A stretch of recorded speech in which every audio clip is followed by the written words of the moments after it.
One girl in Gaza, 3 strikes, and she's dead. The first attack took her parents and her siblings. The second, her leg. She spoke during the 7-day pause in November before the final fatal strike.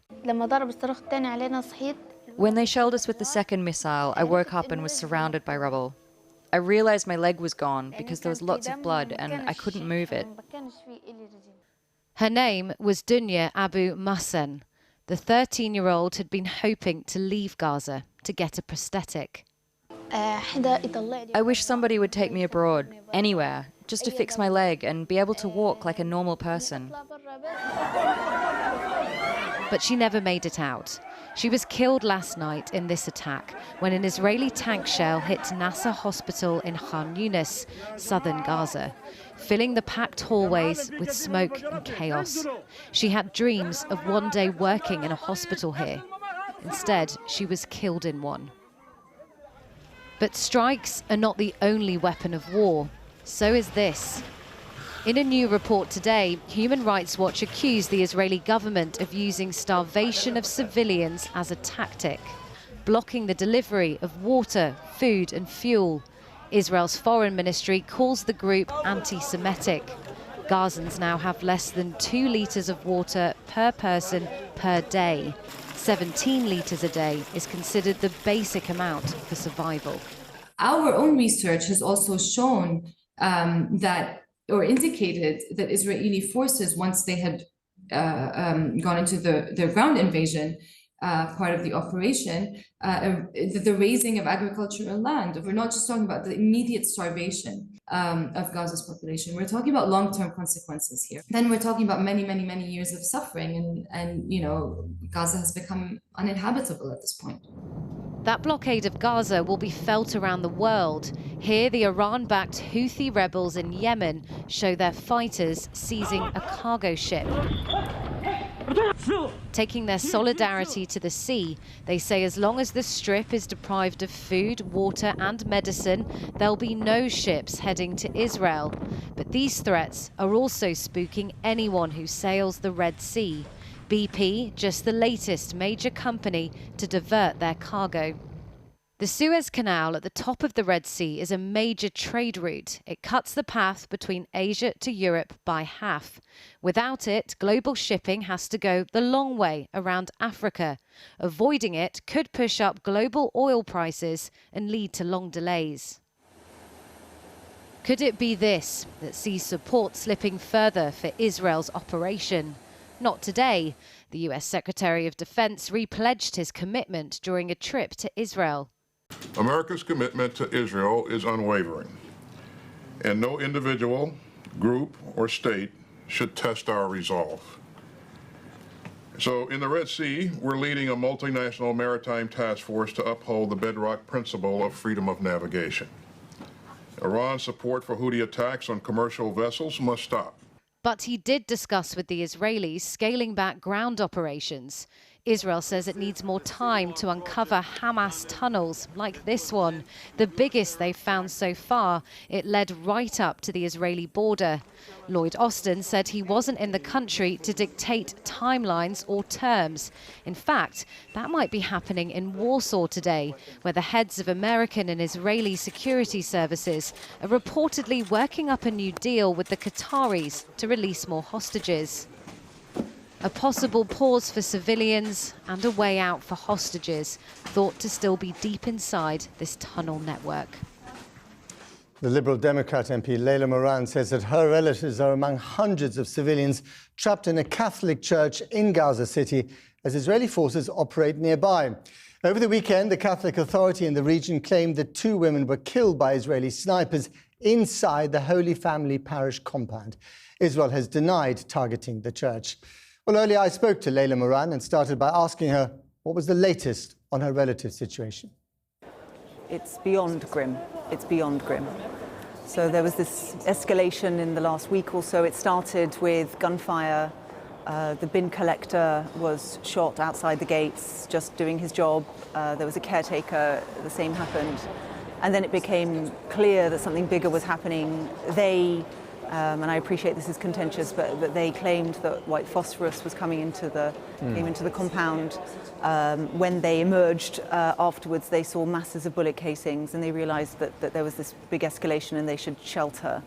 But the other reason they were staying in those classrooms is because there was a sniper, and we've seen the Pope confirm that there was the death of a grandmother and her daughter, a middle-aged woman. I've seen the bodies in pictures. I've heard the eyewitness accounts from their grandson. They were going to use the toilet.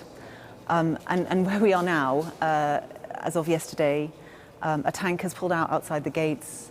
They've taken over the building opposite the church, and there are now not just one, but they say there's 4 snipers shooting in. Food and water is what they had in the rooms with them, and that is fast disappearing. And I'm worried that if it's not going to be the bullets that kill them, it's going to be the lack of water. The IDF, I think, has claimed that Hamas were using this religious compound, this Christian compound, to fire rockets at Israel. That is not borne out from any of the people in the compound. The Christian community in Gaza is tiny. They all know each other, and they've only been allowing those they know and who are members of one or other of the churches in. It just doesn't bear out from the evidence that I'm hearing from my family. I would also point out in the refutations of this morning, they're pointing at a completely different area for where the church is. And I do wonder whether the spokespeople who were sent out on the news today, whether the investigation that they've done is actually the right building. Because they claim it's in an area called Al Ramal. Actually, the church is in an area called Zaytun. It's a completely different area. And they are trapped, aren't they? Rather like 2 million other Gazans, they are trapped inside Gaza. Is there any prospect at all of them possibly leaving? The tragedy of this is that the extended family I have, there were 6, and the eldest of them passed away a few weeks ago. He couldn't get to a hospital. He was dehydrated. And it was for him that they felt he was too frail to make the walk between Gaza City and Rafah, which is a whole day's walk. We had been trying to convince them to move, and we were getting there. At the moment, they cannot even leave the Sunday school classrooms they are in, let alone the gates. For fear of a sniper getting them. For fear of a sniper getting them, and that's what's happened to those 2 women. So I think that's a justified fear. My plea to the Israeli government is, please leave them alone. These are Christians in a church in the week before Christmas. This time next week, it's going to be Christmas Day. We are singing about peace on earth and about Bethlehem and Palestine right now. Please don't do this. Please leave them alone. And I hope that they will survive until Christmas and that they'll continue to be safe. That, of course, is a plea heard by many Palestinians from whatever religion inside the Gaza Strip. The Prime Minister today echoed what the Foreign Secretary said at the weekend, calling for a sustainable ceasefire. Now, the C word, ceasefire, was not used by this government until recently. Now they're calling for it. Do you welcome that? I, of course, welcome the change in tone. And it's not just semantics. The words do put pressure on the international community, who, let's face it, I think has failed in this moment. But there hasn't been an opportunity to question ministers in the House about, is this a change in tone or is this actually a change in position? Because they do not accept still that the way to get rid of Hamas, something that we as Liberal Democrats share, you can't do that with a military solution. You have to start that political solution from now, and you have to understand that if you continue in the way that you are, all you are doing is creating more insurgents rather than diminishing them. There's a vote in the Security Council of the United Nations tonight, again, on the ceasefire. If the British government abstains again, what's your response to that? If the UK government abstains on a vote today, having made this change in tone, they will be exposed for essentially dressing up a position that hasn't changed. And I think this is an important moment. Vote for a ceasefire. Put that pressure on America in particular, who in turn are the only people who can influence the Israelis. Follow the rest of the world. In fact, don't just follow. Why don't we lead it? Layla Moran, I hope your family is safe. Thank you very much indeed. Thank you.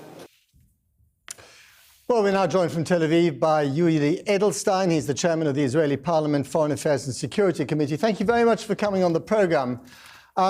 You heard our Member of Parliament, Layla Moran there, her relatives, 6 of them, targeted by Israeli army snipers in a church compound in Gaza. What on earth is going on? Well, that's the question to Layla, not to me. I think that I can only say that we, as the Jewish people, are used to blood libels.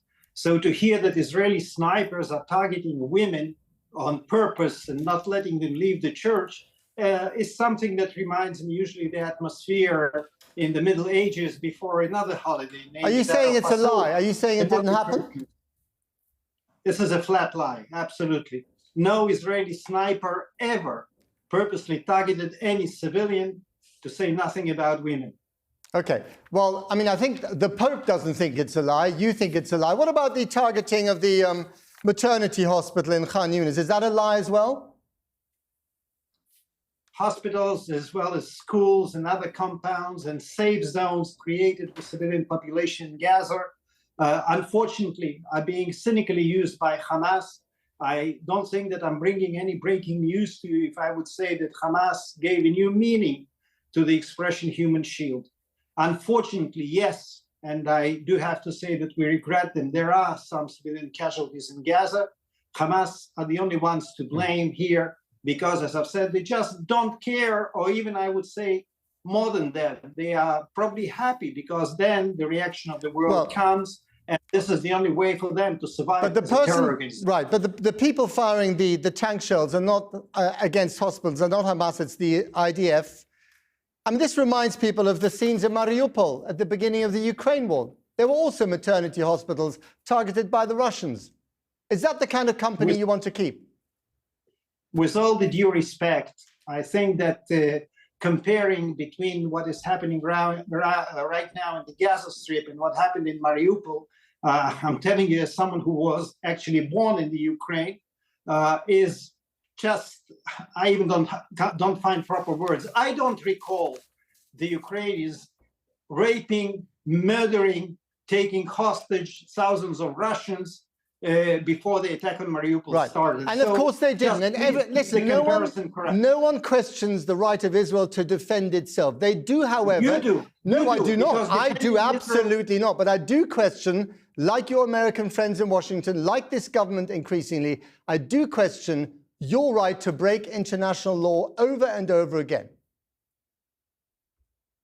Israel is acting according to all the international laws as far as warfare is concerned. The very fact that a country as strong as Israel is unfortunately every day losing young men and women, our soldiers and officers in combat, is just because of the fact that we don't want to hurt the civilian population. I don't think that you would question if I would say that we could do without the on-the-ground operation, without boots on the ground. We just can't do it for moral reasons. We don't have pilots who would agree to bomb Gaza indistinctly, or we don't have snipers who would target civilians. But even those poor 3 hostages, right, who managed to escape at the weekend, they took their shirts off, they had their white flags up, they were also killed. They were shouting in Hebrew. I know there's the fog of war, but it does indicate, does it not, that when it comes to civilian lives, you're not